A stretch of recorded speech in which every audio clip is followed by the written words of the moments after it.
I am Arfan Mahmood, your chemistry instructor. Welcome to ISM Academy. Last lecture में हमने law of math section पढ़ा। जिन students ने last lecture नहीं देखा, kindly वो लास्ट लेक्चर देखा इस लेक्चर को देखें, आपको बड़े इजीली समझ आ जाएगी। और ये एक इम्पोर्टेंट टॉपिक है, शॉर्ट क्वेश्चन और एमसीक्यूज के हवाले से। तो आज हम जो टॉपिक करने जा रहे हैं वो है equilibrium constant and its unit. Very simple and very easy topic. अगर आप इसको अंडरस्टैंड करते हैं तो उम्मीद है कि आपको समझ आएगी। मैं इस डेफिनेशन को विद जनरल एग्जांपल समझाऊंगा। जैसे कि लॉ ऑफ मैथ सेक्शन में हमने एक एग्जांपल की थी जिसमें जनरल एग्जांपल a + b जो है वो रिवर्सिबल रिएक्शन में कन्वर्ट हो रहे हैं c + d में। ठीक है, a + b c + d में कन्वर्ट हो रहे हैं। इसके साथ जो कोएफिशिएंट होते हैं वो क्या बन जाते हैं, पावर बन जाते हैं। वैसे kc किसके इक्वल होता है ये आप सिंपली याद रख लें।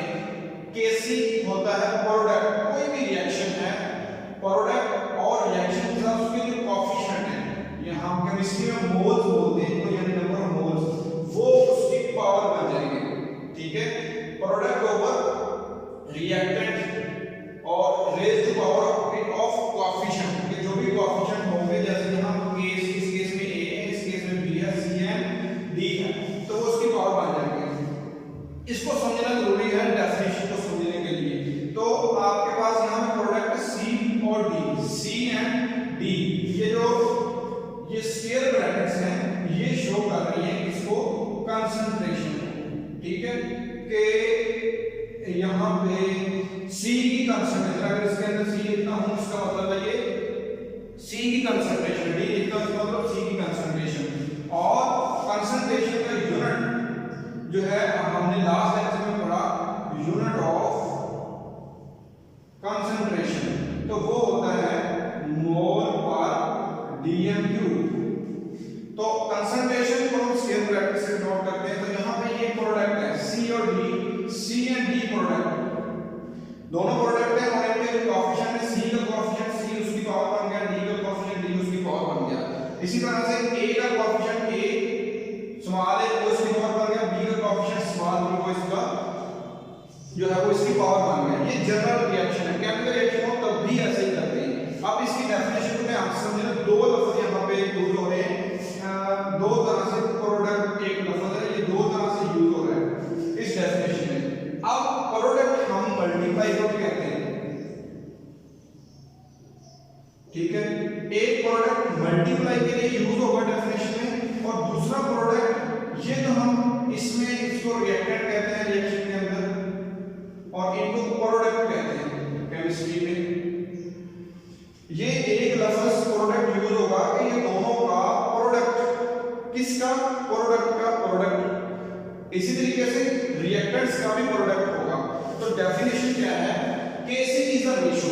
रेशो किसको कहते हैं, रेशो आपको पता है उर्दू में निस्बत यानी कि डिवीजन को हम रेशो में लिख सकते हैं। अगर 2/3 है तो इसको हम जो है वो 2:3 लिख सकते हैं।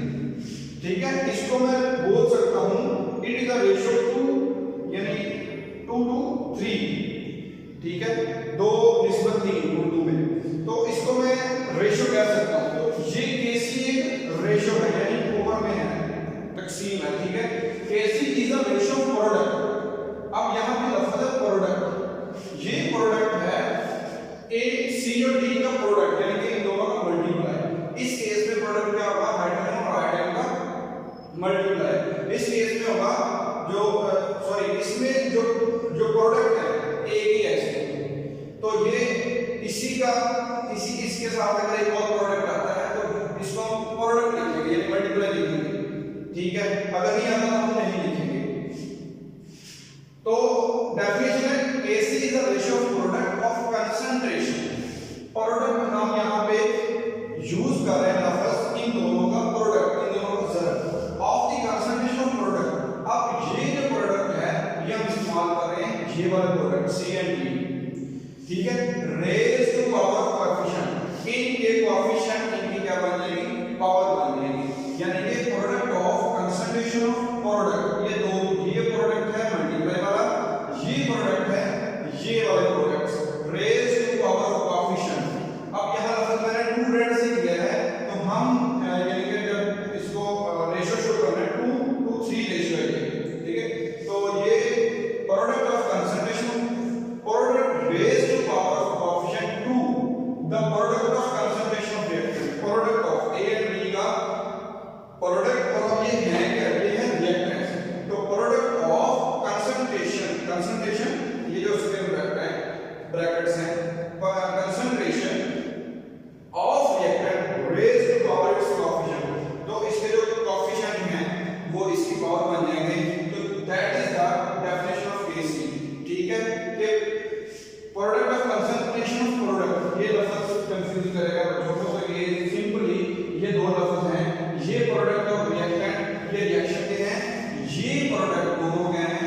हम नोमिनेटर में लिखते हैं, यानी जब हम ओवर लिखते हैं तो ऊपर वाले को, जैसे ये आपका नोमिनेटर है, ये आपका डिनोमिनेटर, तो यहाँ पे प्रोडक्ट जो भी रिएक्शन होगा उसके प्रोडक्ट को हम नोमिनेटर में लिखेंगे और रिएक्टेंट को डिनोमिनेटर में लिखेंगे। तो इसी तरह से यहाँ पे जो प्रोडक्ट है, ये वाले प्रोडक्ट ये हमने लिखे नोमिनेटर में और ये रिएक्टेंट लिखे डिनोमिनेटर में।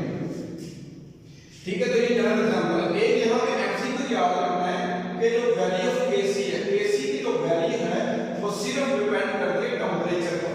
ठीक है, टेंपरेचर को कम या ज्यादा करने से केसी की वैल्यू चेंज होगी। इसके अलावा जो इनिशियल कंसंट्रेशन है उस पर केसी की वैल्यू डिपेंड नहीं करती। ये वेरी इंपॉर्टेंट है, वो एमसीक्यू पेपर में आता है। ठीक है, कि केसी की वैल्यू किस पर डिपेंड करती है, वो टेंपरेचर पर डिपेंड करती है। अब एक और शॉर्ट क्वेश्चन आता है कि अंडर व्हाट कंडीशन, कि कौन सी कंडीशन है जिनमें केसी का यूनिट, अब हम इसके यूनिट्स को डिस्कस करते हैं। ठीक है, केसी का जो है वो केसी किन हालात में उनका जो है वो यूनिट नहीं होता केसी का। तो वेरी सिंपल, हमने पढ़ा कि कंसंट्रेशन का यूनिट क्या होता है, मोल पर मीटर क्यूब। अब हम इसका केसी लिखते हैं, आपको पता है केसी बराबर होता है प्रोडक्ट और रिएक्टेंट्स के। तो इसके प्रोडक्ट्स हैं हाइड्रोजन आयोडाइड, ये इसका प्रोडक्ट है, और इसकी पावर क्या बनेगी, जो इसके साथ कोएफिशिएंट 2, इसकी पावर बन जाएगी। नीचे क्या है, रिएक्टेंट्स। तो रिएक्शन यहां मेरे पास इस केस में हाइड्रोजन और ये सीधी वेक्टर बनानी है आपने, और आयोडीन। अब यहां ये कंसंट्रेशन जिसके रिलेटेड शो कर रही है कि ये कंसंट्रेशन है जो उसके अंदर है, इसके अंदर हाइड्रोजन आयोडाइड है, ये हाइड्रोजन आयोडाइड की कंसंट्रेशन है। इसमें सिर्फ हाइड्रोजन है, ये हाइड्रोजन की कंसंट्रेशन है। इसमें आयोडीन है, ये आयोडीन की कंसंट्रेशन है। तो हम यहां पे कंसंट्रेशन के यूनिट जो है वो लगाते हैं। तो कंसंट्रेशन का यूनिट क्या होता है, मोल पर डीएम, यहां भी मोल पर डीएम करें।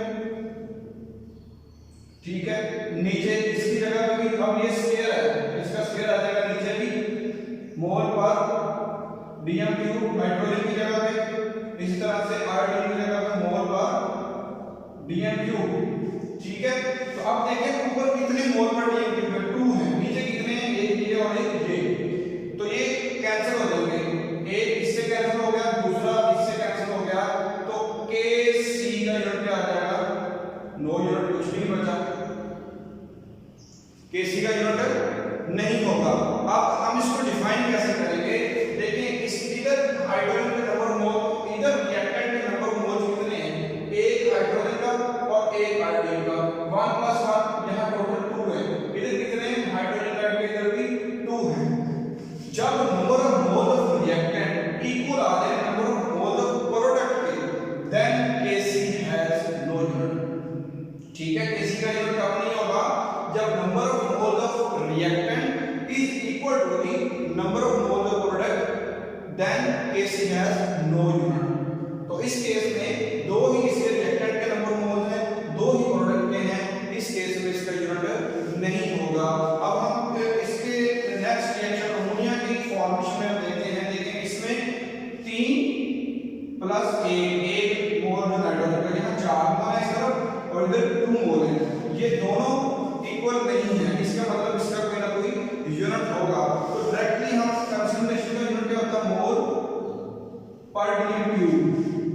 डायरेक्टली हम इसका केसी लिखते हैं, केसी का मतलब प्रोडक्ट यहां पर क्या है, NH3 की पावर क्या आ जाएगी 2 ओवर रिएक्टेंट यहां पे नाइट्रोजन है और हाइड्रोजन है, हाइड्रोजन के साथ कोएफिशिएंट 3 है, नाइट्रोजन के साथ कुछ भी नहीं है। अब हम यहां पे क्या करते हैं, इनके कंसंट्रेशन का यूनिट पुट करते हैं, Kc = मोल पर डीएम क्यूब। ये कंसंट्रेशन है अमोनिया की, इसका यूनिट पुट किया स्क्वायर, नीचे नाइट्रोजन का मोल पर डीएम क्यूब, और इस तरीके से हाइड्रोजन का मोल पर डीएम क्यूब का स्क्वायर, सॉरी इसकी पावर है 3। ठीक है, अब देखें ऊपर कितने मोल पर डीएम क्यूब है, ऊपर है 2, नीचे कितने हैं 3 और 4। इसको मैं यहां पर लिखता हूं, Kc = दिए जी मोल पर डीएम क्यूब, ऊपर है 2, नीचे इकट्ठे कर ले इसको, 3 और 1 ये कितने हो गए 4 मोल पर डीएम क्यूब, और इसकी और आ गई 4। ठीक है, अब ऊपर 2 है नीचे 4 है, ऊपर वाले 2 कट जाएंगे, नीचे कितने रह जाएंगे 2 रह जाएंगे। ठीक है, तो Kc is equal to 1 over mole per dm cube का स्क्वायर।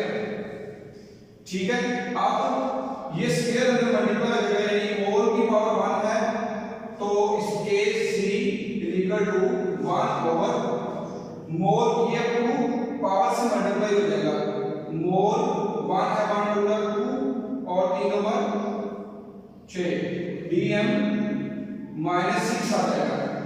ठीक है, अब जब हम इसको इसकी जो है वो चेंज करेंगे, जो ओवर पे होता है उसको हम ऊपर लेके आते हैं तो उसकी पावर की जो पावर का जो साइन है वो चेंज हो जाते हैं, यानी ये प्लस का 2 ये माइनस का हो जाएगा, ये माइनस का 6 प्लस का हो जाएगा। सो Kc इज इक्वल टू मोल -2 और dm +6। तो for only formation Kc has unit dm6 पर मोल स्क्वायर, इस तरह से आप इसको पढ़ सकते हैं। तो इस तरह से कोई भी रिएक्शन आ जाए बैलेंस हो, ठीक है, दरअसल यहाँ पे भी definition product of concentration of reactant raised to the power of coefficient as expressed in balance chemical equation balance हो तभी आपको उसके कोएफिशिएंट मिलेंगे, तभी आप Kc जो है वो फाइंड कर सकेंगे, तभी आप Kc का यूनिट फाइंड कर सकेंगे। अगर इक्वेशन बैलेंस नहीं है तो ये आप कुछ नहीं कर सकते।